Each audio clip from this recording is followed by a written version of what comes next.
Welcome to Fishing Without Bait, a lifetime without definitive expectations. Whether you've got here on purpose or by accident, welcome aboard. There's no admission fee, only the honesty, open-mindedness, and willingness to try. And if you have a few pixie dust sprinkles of those, you're on your way. Welcome aboard and let the adventure begin. My name's Jim Ellermeyer. I'm a behavioral health therapist, and today we're joined once again by our good friend and contributor to this program and courageous young lady, Miss Katie. Hi, thanks for having me back.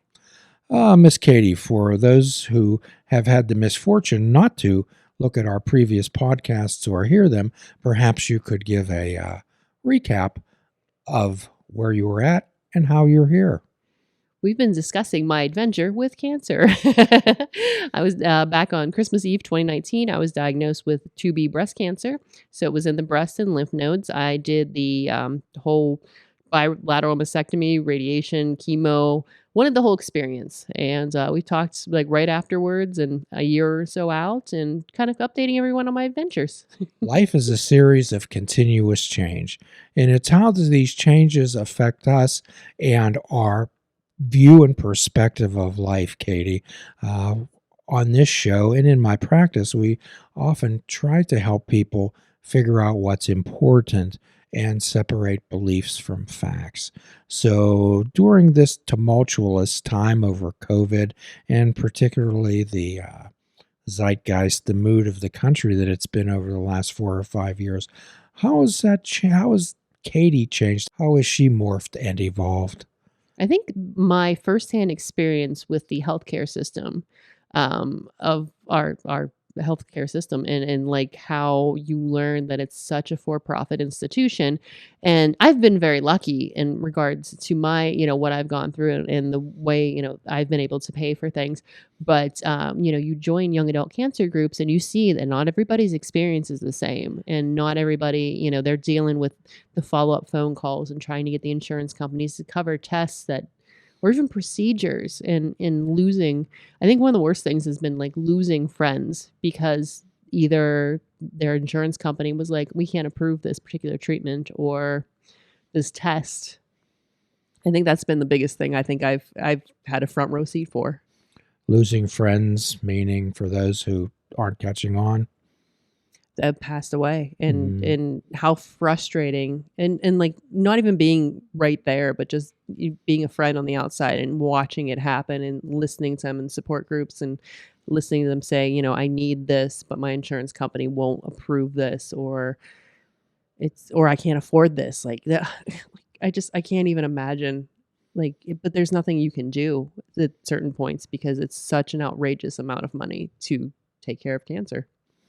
Well, that's the first problem, the outrageous amount of money. And what we try to point out to people is that the United States is the only industrialized country in the Western world that does not have this dirty word that people like to use, socialized medicine. It's unreal because it's to see. And like everyone's been touched by it. Like that's the thing that blows my mind with a lot of, especially in the cancer world. Somebody who's gone through this. Like you are 1 degree away from somebody who's gone through some sort of cancer battle, and to not hear what they're saying when they're saying, this is very expensive. This is something. Another thing for me personally. The rest of my life will probably be impacted at some point by cancer. Still, even if I'm considered no evidence of disease, so that means pretty much, hopefully it's gone. But like that, it could reappear. So that impacts like what jobs I take because now I have to go, well, most of my healthcare is through this particular system. I want a company that works with this system. So this is like these things I have to think about going forward, as opposed to just saying, I'd love to work for this, have this job, but I have to be like, okay, what's the healthcare like? Do I disclose that I had cancer to my future employer? Because if depending on, how they feel about it, there's ways to get around, if it's a small business, I'm going to drive up their prices for their health insurance because I need a lot more care than somebody who's perfectly healthy and maybe doesn't need to see a doctor every 2 to 3 weeks where I'm at a doctor's, all the time still. It's been almost 2 years I've been out and I still see multiple doctors a month. again, we go back to that dirty word of socialized medicine. So, how would socialized medicine have affected you, and particularly your friends that have crossed over? I think so. I actually very much lucked out when I say with my care is I qualified for Medicaid because I was laid off right before I was diagnosed. And the way things fell, that worked out really well for me. And because I wasn't working for an employer, it's really nice in the state of Pennsylvania with breast cancer, at least. I should probably explain that. There's an opportunity for me to qualify for Medicaid as long as I need treatments. Those could be additional surgeries in the future. It could be some sort of, medication. But as long as my employer doesn't offer me health care, I can still qualify for Medicaid because I was diagnosed with breast cancer in the state of Pennsylvania. But like the friends that they had full-time jobs that offered them health care, they didn't qualify for Medicaid. So things were expensive, or maybe they needed, I know one in particular, it was almost an experiment. It was an experimental because you do these trials, and her doctor or her insurance company was like, no, we're not, there's not enough information. So it just, ugh, it's so frustrating to be in just, and I like to tell my story because, like I said, I'm very lucky in that regard, but a lot of my friends are not. And then you start to choose between, do I get a job with, and essentially work to pay for my insurance, or your healthcare. It's wild. It's just too much thought. Nothing gets real until it comes into your living room. Yeah, and and you think it's just one little thing, and then it's like, even just us talking about it now, I'm like, yes, this is one thing I have to think about, but there's also this, but also this, and like meanwhile, you're supposed to be just focusing on getting better, but you can't because there's too many factors outside of that. So there's three defense mechanisms that people use, and one is avoidance, the other is justification, and the other is denial, Katie. And it's, well, we're just going to avoid the conversation about universal health care.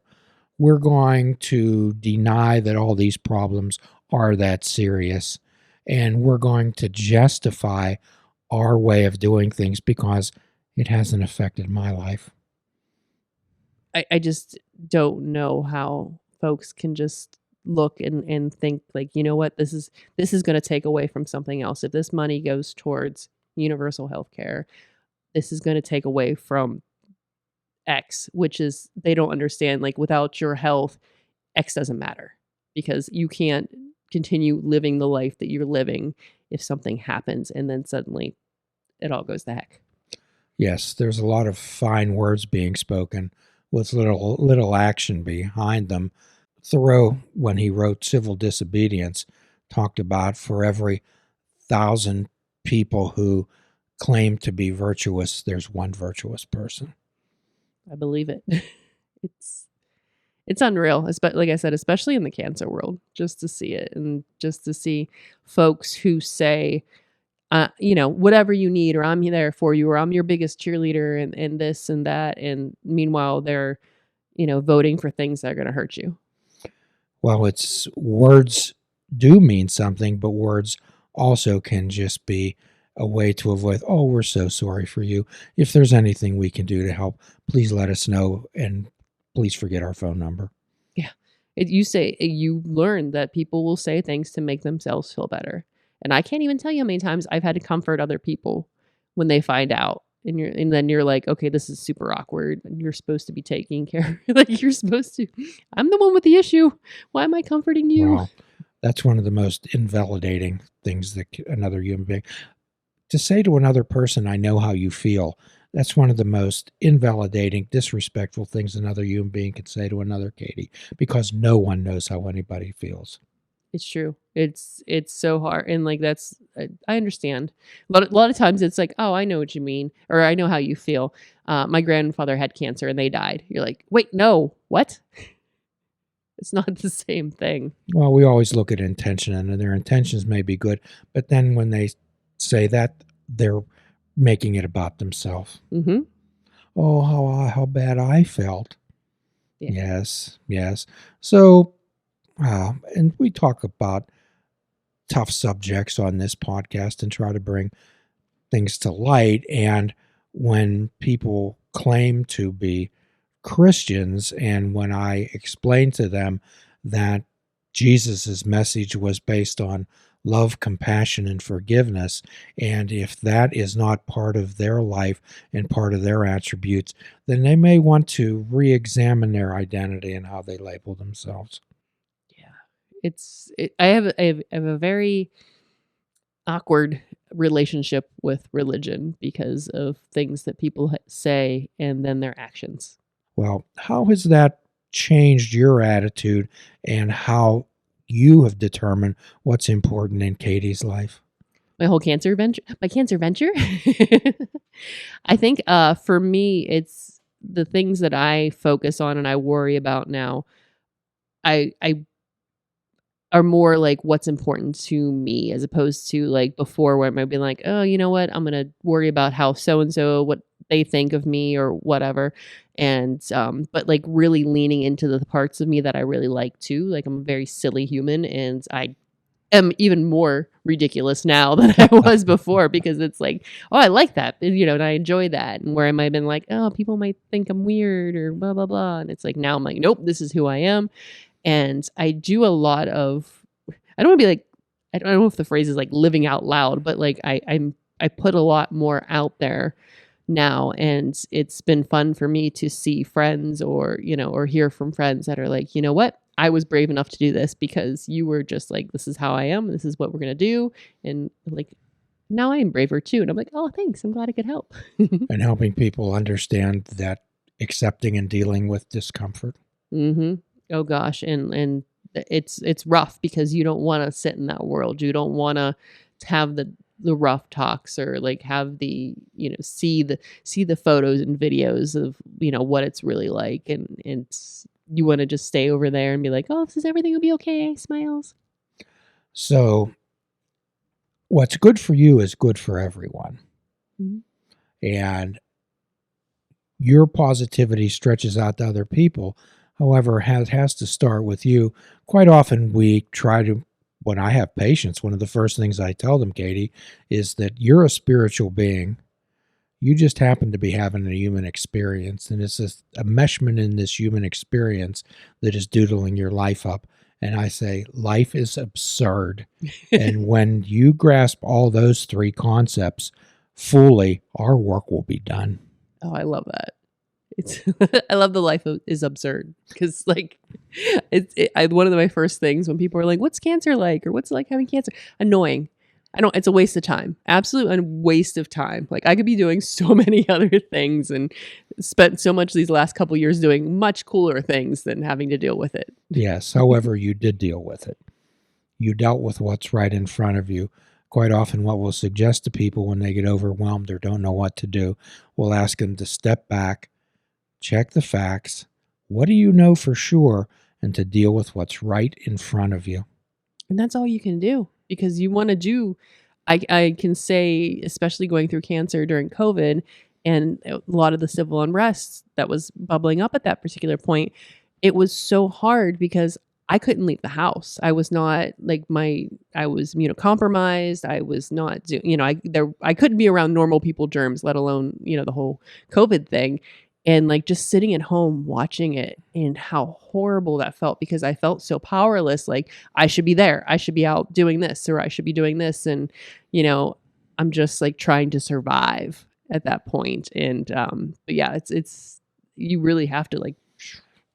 I had my grandchildren at the Children's Museum yesterday to celebrate my grandson's birthday, and they have a kindness center, a kindness room there.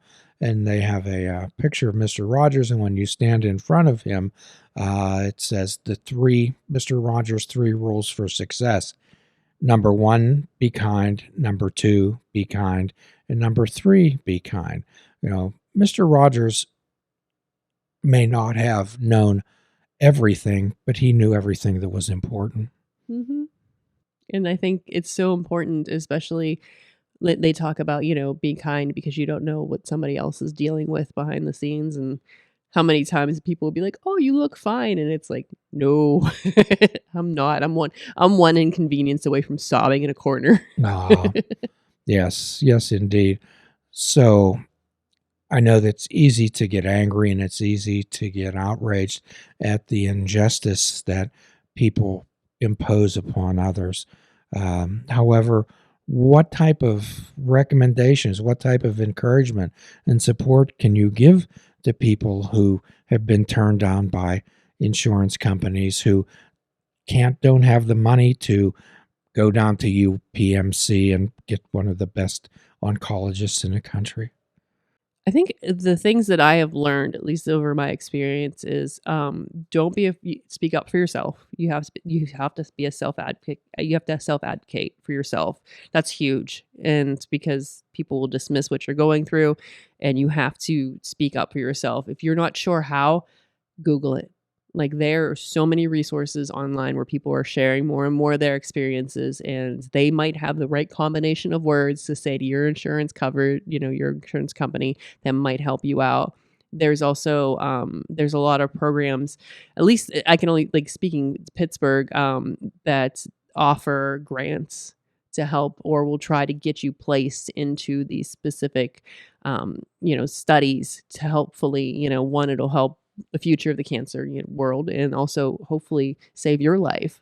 So I think a lot of it is just like, you got to get out there for yourself and then do the research. Advocate for yourself. Hmm.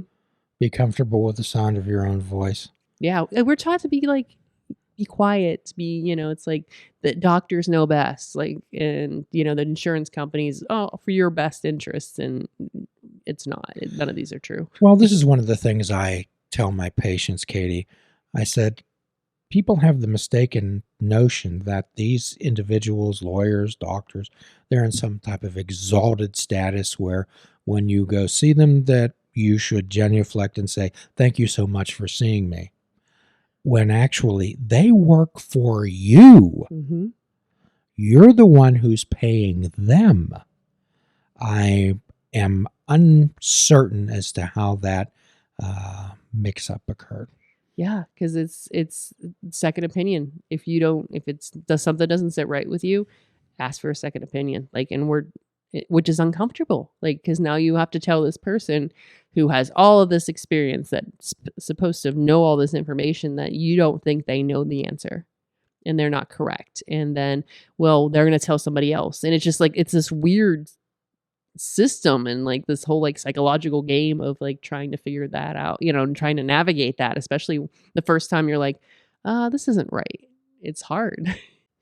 Well, yes, often people are dismissed because they don't have all the education behind them. However, they do know their own bodies. Mm-hmm. They do know how they feel. And if you go to a restaurant and you're not getting the meal that you ordered, why would you go back?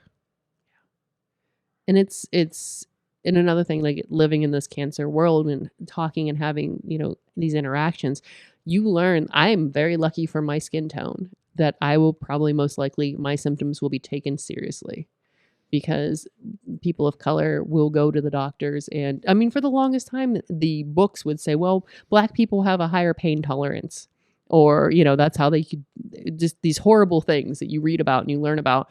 And so, like, even them asking for help in the cancer world, like, I think something is wrong. Well, maybe it's this. And like listening to them, and one of my friends specifically who we lost was a situation like this, because her symptoms weren't taken seriously when she asked. And we're going to continue our conversation with Katie on our next podcast, which we hope you will join, and our free prescription fruits, nuts, and vegetables. Unplug your television and take up fishing. And for a truly mindful experience, we suggest that you fish without bait. Do a kindness for yourself and do a kindness for another. Forgive yourself and forgive another. If we are not all God's children, none of us are God's children. Do a kindness for everyone.